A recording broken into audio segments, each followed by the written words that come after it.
Hey y'all, it's Jen from You So Much. You guys caught me in the middle of my little afternoon snack, and I was sitting around having a little bit of kombucha, which if you guys have not had a chance to try kombucha, it's the best stuff ever. It's so good. It's really good for your digestive system, and it tastes like a little extra treat. And you know how I'm always talking about Prosecco and popcorn, which by the way, I have a little bowl of popcorn here too that I'm enjoying. Kombucha is like another really great thing to have with popcorn. You know, I feel like I'm always eating and drinking in front of you guys way too much. Anyway, I had the idea to do a video with you guys because I was thinking about how we kind of often do some trade, especially when we're new. So what I mean by trade is we kind of either, whether it's a formal arrangement where we do services for people and they give us services as well, or we might help out a friend who is just starting a business and they might need a little advice. And so we'll give them a little advice and help. Maybe I won't actually write copy for them, but as an entrepreneur, I might have some ideas of places they could go to get help, you know, things they could buy, that kind of thing. And so we're constantly kind of exchanging, I think, advice and consulting services from each other. And sometimes it's not all paid. And I think that's totally great. What I think is really important is to kind of be aware of it and conscious of when we're doing that. So, for example, my friend Willow, who has a skincare business, we have done some trade on and off before where I've written some copy for her, I've helped her with some video editing, she gives me the most amazing skincare products, and or sometimes she does trade for her services when she gives me an actual facial. And so we have these situations where we're kind of getting services for free. We're getting help for free. And this actually has kind of come up recently because I kind of have what I would maybe call my first hire. My hubby is kind of in between jobs right now and has offered his help with different things in my business. And I would say that like his strengths are very different than mine, right? He's very detail oriented. He's systems oriented. He is super analytic, which I am so not. And so a lot of his stuff can be super helpful for me. And I might even be a little bit resistant to it because I know it's a weakness for me. And so I don't even want to look at it sometimes. Like I don't even want to look at my weekly financials because it's not like what I want to do. I'm actually an accounting minor, which is a whole nother subject, which makes me laugh that I even went into accounting in the first place because it is so not me. I am so not an analytical person. I'm a creative person. I love to think big picture. The details just drive me insane. And so having somebody like him on my team can be super helpful.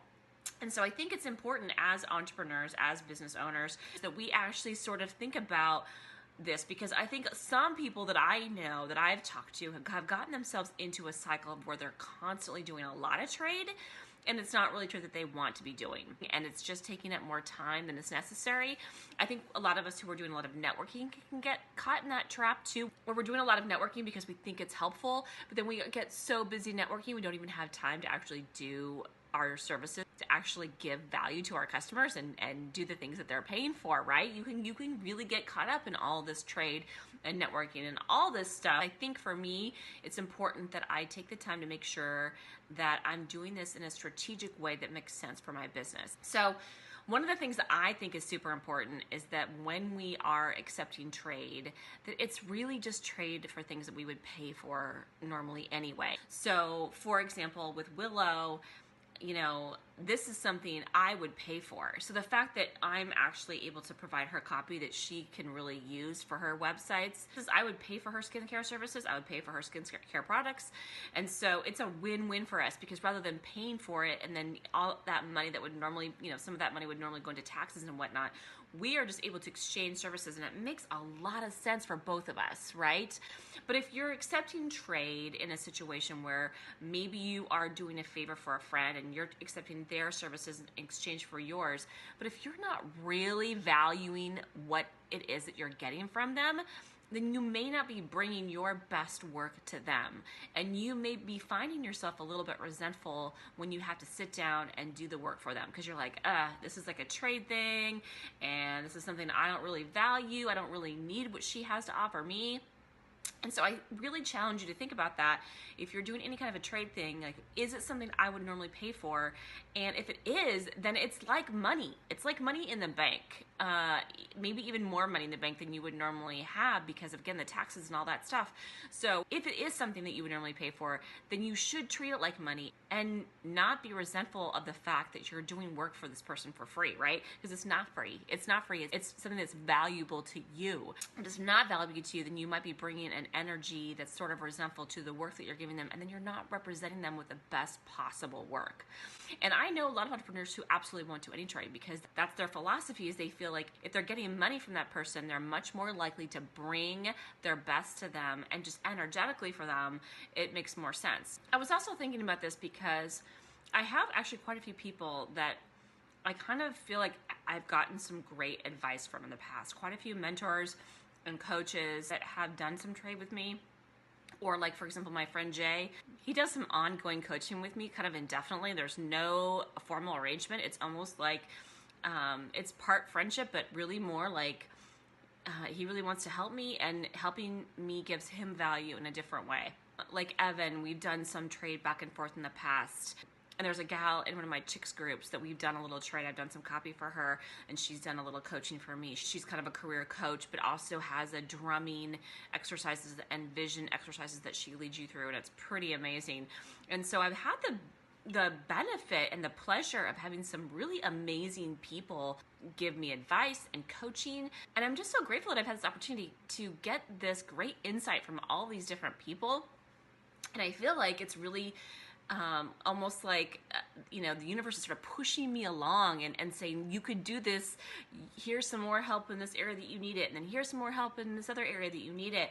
And I found that there's these times in my life when I'm feeling low, or I'm feeling like I can't do it, and then somebody comes along like Jay or Brenda or Evan or Ciara or my hubby that says, I can help you. Take this help and take it so that you can become more successful. The other thing that I think is super important is to also be willing to experiment. If you aren't sure about a potential trade situation, or if someone's going to be the right fit for you, there are ways you can experiment with short terms to see if it's going to work out. So for example, maybe for a short time you hire an intern for 2 weeks to see if it really helps your business a ton to have that person doing some work for you. And one piece of advice that was given to me in my mastermind group was that it's a really good idea to invite them to do the things for your business that they really love doing. Whenever you're accepting free help from someone, I think that totally makes sense, right? You want to make sure that they're doing something that they enjoy doing, that they get joy out of, that it gives them pleasure to see the impact that they're making, whether it's with, improvement for me as an entrepreneur, or improvement in my business with my systems, if it increases sales, for example. So I think it's also really powerful to be able to say to yourself, okay, we can try this as an experiment too. It doesn't have to be a long-term forever thing. We can just try it for a little while and see if it makes sense. And let's try this little thing and see if you enjoy doing it. And if you don't, then let's try this little thing and see if you enjoy doing it. I think when you're hiring a new person, that can be really powerful, because I think a lot of times it's not just what that person's skills are, but it's how you work together on those skills. And a lot of times, especially new hires, they think that they want to do this one thing, but what they're really good at is this other thing. And so maybe that other thing might be even a better thing for them to do than what you originally hired them for, as long as it's a win-win, right? So I think being open and being willing to experiment with different parts of your business or different elements that you could use help with can be super powerful. And I feel like in a lot of my if you have different trade situations where I've accepted some free help, I feel like that's always been the case. It's always been, they've been really flexible with me about what I'm offering to them, and maybe if it's not quite something I'm enjoying, they've been willing to say, okay, Jen, you can bring this instead. And I think that's partly me too, being willing to say, hey, can I offer you this other thing instead? Or even just doing it for them and seeing if they like it. One of the agencies that I work with actually did this recently.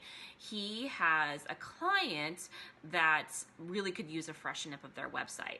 He's been looking at another contractor to be somebody who can provide websites for him, who can do the development end of the websites. And so one of the things he thought, well, what I can do as a free gift for my client is I'll hire these guys to develop their website, and I will give it as a gift for free to my client. So it's just an experiment. His client isn't paying for it, but it's a good way for him to test out these guys to see if they're good web developers. And at the same time, his client may not like the new website. Even if they do a great job, they may have really not wanted their website refreshed in the same way that he had this vision for them for. But either way, if they decide they don't like it, it's okay, because he saw this as a free gift. The client's not paying for it. So it's really just an experiment on both ends, which I think is kind of a cool way to go. So I definitely think, you know, depending on the situation you're in, if there's a way for you to experiment first before you actually hire, you know, I know a lot of people who will hire an intern and not pay them for the first 2 weeks to see how they work together. I'm grateful to any and all of you out there who happen to be watching this video and have offered me some free help in exchange for some of my services, for some of my love, for my energy, whatever it is that was beneficial for you. I highly appreciate you, and I appreciate our relationship, and I'm just thinking a little bit more about this to make sure it's a win-win for all of us, right? So anyway, for now, I think I'm going to go back and enjoy the rest of my popcorn and my kombucha, and you guys have a great rest of your day. We'll see you tomorrow for another video. Cheers.